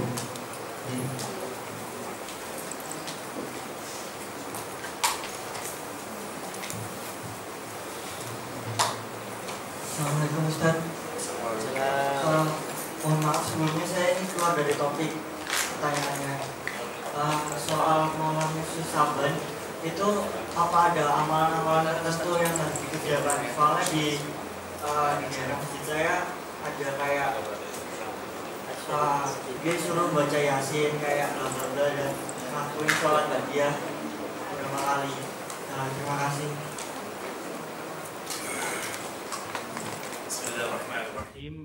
Berkenaan dengan nisfus Sa'ban, ada perbedaan, ini masalah khilafiyah di kalangan umat Islam ya. Jadi tidak usah terlalu dipertentangkan ya. Sama dengan puasa Rajab, tidak usah terlalu dipertentangkan yang begini-begini ini. Ada dua aliran besar, gini saja dulu. Satu, ada yang menganggap bahwa seluruh hadis yang berkenaan dengan nisfu Sa'ban atau berkenaan dengan hatta puasa Rajab katakanlah dianggap bernilai tidak kuat atau dhaif katakanlah. Dan kalau dhaif maka tidak layak untuk diamalkan. Karena itu bagi kelompok A ini mereka tidak memilih untuk mengamalkan. Oke. Bagi kelompok yang B menyatakan bahwa katakanlah kalau katakanlah kita terima dari unsur yang sini bahwa hadis-hadisnya semua dhaif. Yang kedua polanya adalah kalaupun hadis itu dhaif, sebagian ulama berbeda cara penggunaannya. Ulama yang model kedua adalah tetap diperbolehkan sepanjang itu hanya digunakan untuk mengencourage amal. Untuk agar orang terus makin menjadi baik dengan melakukan amal soleh. Ya, karena secara hukumnya melakukan amal soleh boleh-boleh saja. Boleh-boleh saja, apalagi kalau amalan itu tidak bertentangan dengan hukum syaraknya. Misalnya puasa, boleh enggak? Boleh. Maka kalau dilakukan bulan Rajab, boleh-boleh saja begitu. Loh, kan hadisnya dhaif. Iya toh, puasa tetap saja boleh. Gitu. Karena dan itu enggak usah tukaran masalah itu karena itu persoalan cara menggunakan hadis dhaif ya. Yang di sini tidak boleh diamalkan sama sekali, yang di sini boleh diamalkan untuk fadhail amal. Untuk fadhail amal misalnya. Jadi ada dua pendekatan itu. Misalnya di kalangan Nahdlatul Ulama misalnya, nisfu Sa'ban itu dipakai sebagai sesuatu yang monumental memang. Dan itu ada tradisi-tradisi itu. Sekian banyak, kalau kita buka misalnya salah satu kitabnya, Syekh Abdul Qadir Al-Jilani misalnya, di Al-Ghunyah, detail itu bahkan ada amalan-amalannya. Ya, sholat sekian derajat, rakaat pertama membaca ini dan segala macamnya. Wah, semuanya silakan nanti dicari kitabnya. Saya tidak hafal detailnya. Dicari di kitab Al-Ghunyah karangannya Syekh Abdul Qadir Al-Jilani dari madhab Hambali sebenarnya. Ya, yang sangat akrab di dunia Nahdlatul Ulama. Ya, di situ dijelasin amalan apa saja. Bahkan Imamuna Asy-Syafi'i juga sepakat, nisfu Sa'ban juga oke bagi Imam Syafi'i. Jadi sekali lagi ini perbedaan yang tidak perlu kita meruncing. Yang mau melaksanakan kebaikan di malam nisfu Sa'ban monggo. Yang enggak nggih mboten napa-napa. Enggak usah jadi tukaran gara-gara persoalan nisfu Sa'ban, puasa Rajab. Kita ini harus mentaslah dari khilafiyah. Ya. Tugas umat Islam ini masih sangat banyak. Yang miskin masih sangat banyak, yang enggak bisa sekolah makin banyak. Kristenisasi juga marak, yang kehilangan imannya banyak, masjid masih kosong melompong. Lah kalau kita mikirin itu terus, energi kita habis untuk ngurusin gitu. Dan tidak ada manfaatnya. Sampai yaumul kiamah, besok ya tetap ngono itu. Sampai besok ya tetap ae ru'yah apa hisab apa ru'yah, ya ngono itu terus. Kunut apa ndak kunut. Sampai kapan terus? Ya sudahlah, you mau kunut monggo, ndak mau kunut fine. Mau baca Yasin, oke, ndak baca Yasin ya ndak apa-apa, wis ngono ae. Karena masing-masing punya pijakannya. Kecuali kita harus bersikapi kalau memang ada dalil, tidak ada dalilnya. Lah kalau misalnya ada dalil tapi beda cara perlakuannya, ya wis, ndak usah ditukarin. Kita setuju dalam ketidaksetujuan kita. Itu prinsip yang harus kita ambil. Saya kalau mau menyederhanakan gini, sampean seneng rawon, monggo, saya soto. Misalnya gitu. Sampean soto, ya aku pecel, kira-kira ngono. Jadi diri kita enak-enak sajalah dalam hal urusan fikih. Ya. Energi umat sudah habis ngurusin gitu dan kita tidak berkembang. Tidak berkembang. Orang sudah mikir tentang Big Bang. Kita sih tetap saja ngono aja terus umat Islam. Dan terus kita mau bergerak kemana? Itu maksudnya. Kecuali untuk hal-hal yang tidak punya basis sama sekali, kita harus siap. Ya. Misalnya di situ Ustaz, orang sholat cuma 3 kali, 3 waktu, Ustaz, itu gimana itu? Dan segala macam. Atau gimana itu Ustaz, orang haji kok enggak ke Mekah, misalnya. Lah untuk urusan yang berkaitan dengan akidah, kita harus tegas. Tapi urusan berkaitan dengan khilafiyah, kita harus jembarati. Jembarati. Oke, fine saja. Makanya harus lebih banyak belajar lagi biar kita bisa toleran terhadap perbedaan. Bagi kita yang thalibul ilm, pilihlah mana yang paling kuat menurut dalilnya dan segala macam. Tanyain, kalau tidak tahu bagaimana mencarinya, tanya pada ulamanya mana yang paling kuat dan segala macamnya, dan ditanyain, dipilih kemudian. Ya. Itu yang paling harus bisa kita lakuin. Terutama apalagi banyak hal yang memang ini kita, menurut saya kesalahan paling dasar adalah karena orang seringkali tidak membedakan antara amal ibadah dengan kebudayaan. Lah seringkali yang harus juga kita pahami adalah budaya hal tersendiri, ajaran agama hal tersendiri. Dan kadang ada orang yang mampu melakukan adaptisasi antara budaya dan ajaran. Saya kasih contoh satu lah, misalnya gini. Dapat makanan atau minuman kalau kita melayat. Ada dalilnya, kalau makan haram itu hukumnya. Lah terus kalau Anda misalnya tidak lahir dari budaya yang di situ, terus Anda ngelayat ke situ, dikasih makan, dikasih minuman, terus tidak mau sama sekali, wes enggak, ini haram ini karena dan segala macamnya. Mungkin tepat untuk Anda. Tapi kalau kemudian serta-merta Anda menyalahin orang yang di situ, nanti dulu. Karena boleh jadi penerapan hadisnya tidak tepat untuk kebudayaan masyarakat di situ. Kenapa? Karena ternyata makanan dan minumannya tidak datang dari orang yang sakit, orang yang kena musibah. Karena di tradisi itu begitu ada orang yang meninggal dunia, orang datang ke situ bawa beras, bawa kopi, bawa mie, bawa telur, sampai banyak. Sehingga sebagai rasa terima kasihnya, tetangganya yang masakin, semua guyup kumpul sebagai rasa terima kasih, dan semoga itu menjadi amal sedekah bagi orang yang meninggal dunia. Lah kalau orang tahu dari ngono toh ceritane, insya Allah akan sedikit ramah terhadap perbedaan kebudayaan. Tapi kalau kita tidak datang dari budaya itu, ya memang kita mudah menyalahkan, tidak boleh begini ini gitu. Karena kita tidak tahu ceritanya. Tidak tahu ceritanya. Misalnya, ayah saya meninggal dunia. Kalau saya tidak keliru, gula di rumah ada 2 ton. Dari orang datang ngasih gula, ada yang mie, ada yang macam-macam. Nah terus mau diapain gulanya ini kalau tidak dibikinin teh untuk para tamu yang datang? Kan betapa kikirnya keluarga saya. Lebih suwong ngei gula, masuk toko meneng tok. Sorry ya, saya tidak ngasih apa-apa, haram. Itu kan namanya kebangetan, ya. Kebangetan. Kecuali kalau itu benar-benar sebagaimana di hadis, orang dapat musibah, malah kita menyusahkan dia. Minta makanan dan segala macam, tentu itu haram, susah, udah jatuh kok ditibain tangga, kan gitu. Tapi masyarakat Jawa dulu, saya tidak tahu di masyarakat perkotaan mungkin berbeda, sama yang terkotok, nah apa-apa, beda. Ya. Tapi kalau ke desa memang beda, begitu tradisinya. Karena saling bantu, yang masak juga bukan keluarganya, setetangga semua datang, ada yang masakin, sing ngaruh beras, sing iku, karena kerjasamanya dan indah itu. Maksudnya, jadi benar hadisnya, tapi peletakan hadisnya mungkin yang kurang tepat. Itu yang harus dilihat semuanya. Makanya kita harus jernih melihat apapun, ditonton kasusnya, apakah itu benar dan segala macamnya. Itu yang harus kita lihat, sehingga kita tidak mudah kemudian menyalahkan.